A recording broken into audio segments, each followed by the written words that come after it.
So this is DeSA, the distress assistant. This is the first screen that you see when you launch the app. We call it dashboard, and it basically shows a bunch of charts with your past activity and your past measurements. So there's the glucose measurements, the insulin intake, there's the daily activity, which is basically your steps, there's the stress that you enter manually, and the weight. And of course we also do have food logging, and we're going to show you a bunch of demos how to add some data points. For example, if we want to add a glucose measurement, we can either measure this with an ordinary glucometer and just enter the value, or we can use a special glucometer that's integrated with this app, provided by one of the project partners.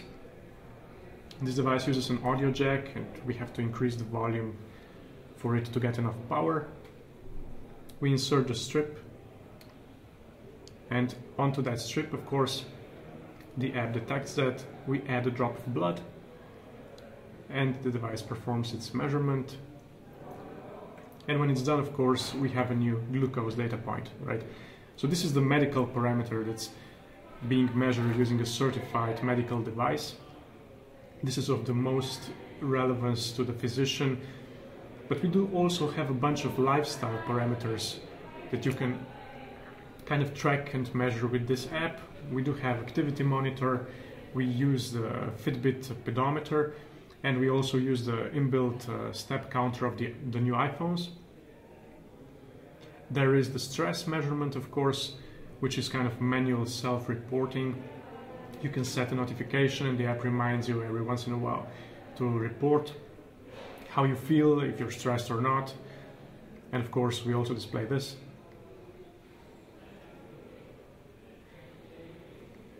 Then there's the food logging, there's the insulin logging. We can show a bunch of those.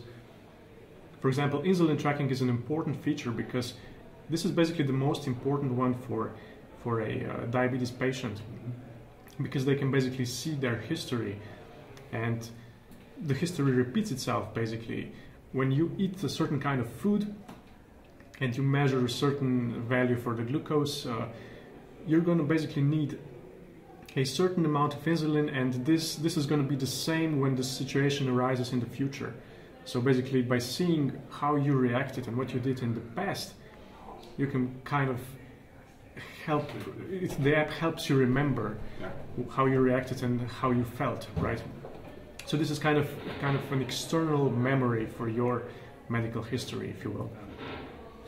We can show the integration with the Norwegian server side, which is going to be used for the trial.